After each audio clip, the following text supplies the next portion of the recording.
Christopher Columbus, in a letter to the Catholic monarchs of Spain in the late 15th century, after his first months of contact with the still free, heathen, indigenous populations of the Americas, before their enslavement, domestication, genocide, and introduction to Western Christian values, religion, and culture.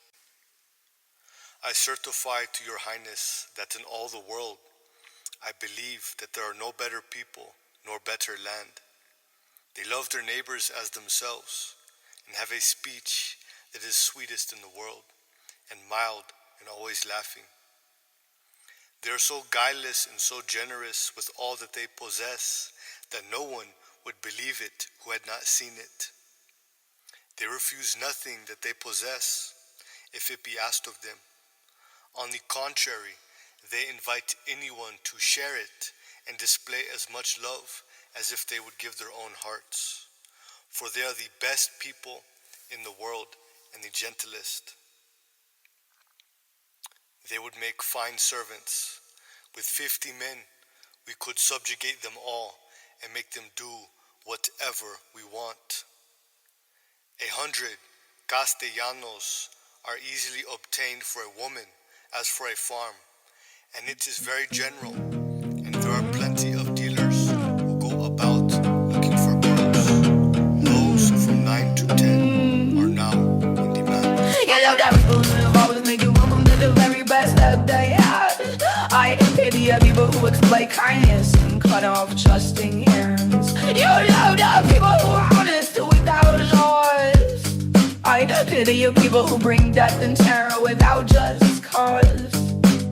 You love the people who have no jails and no poorhouses. I pity you people who steal from the naive to fill storehouses. Eyes and must you speak the word, summoning the strength of a 10 and the third. Whistles rang out like a sea of birds. Kites fly and fingers twist as jaguars burn.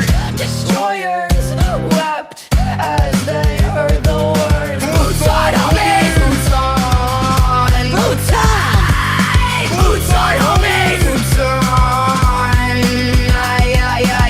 You love the people who keep the commandments without ever having read or heard them preach from the pulpit. I pity the people who break the commandments they preach and call others savages while they're the culprit. You love the people who never swear or take the name of God in vain. I pity the people who never honored their word and who only brought pain. You love the people who love their neighbors as they love themselves. I pity the people who stole and sold our children and burned us in clothes. And thus he spake the word, summoning the strength of the 10 and the third. Whistles rang out like a sea of birds. Kites fly and fingers twist as jaguars burn. Destroyers wept as they heard the word. Boots on, homies! Boots on! Boots on! Boots on, homies! Boots on!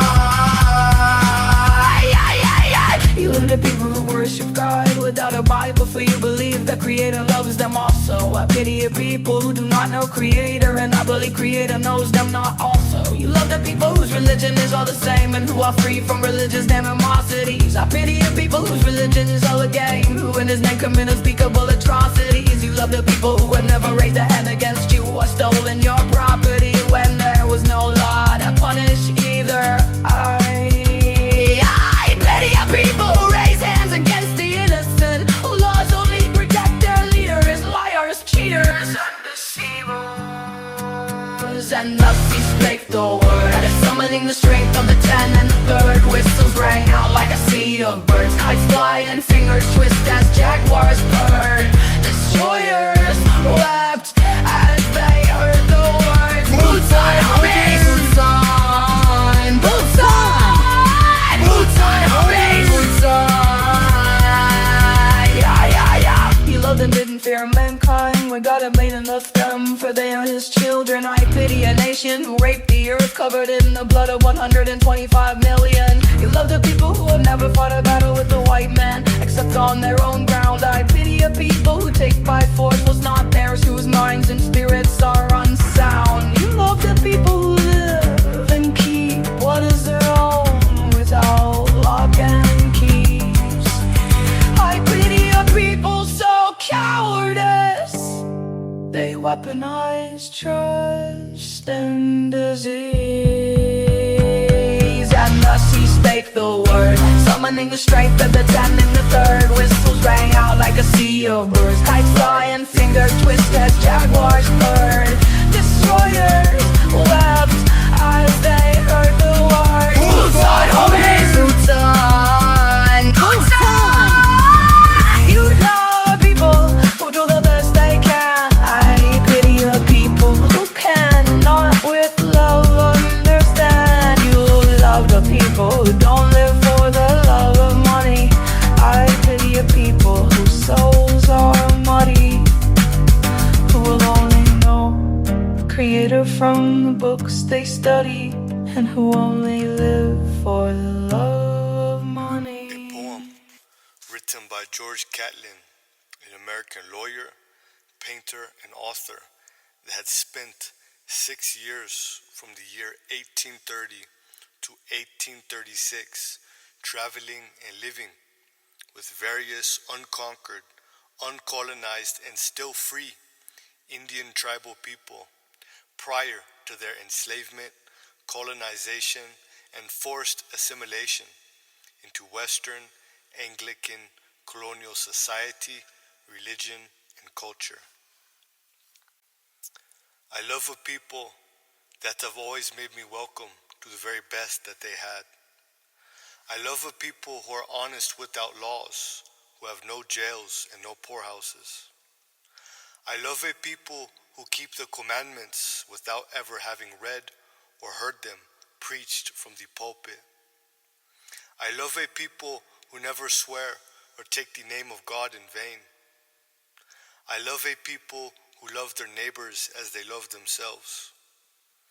I love a people who worship God without a Bible, for I believe that God loves them also. I love a people whose religion is all the same and who are free from religious animosities. I love a people who have never raised a hand against me or stolen my property when there was no law to punish either. I love and don't fear mankind where God has made and left them, for they are his children.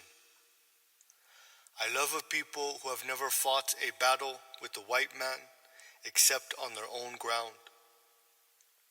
I love a people who live and keep what is their own without lock and keys. I love a people who do the best they can. And oh, how I love a people who don't live for the love of money.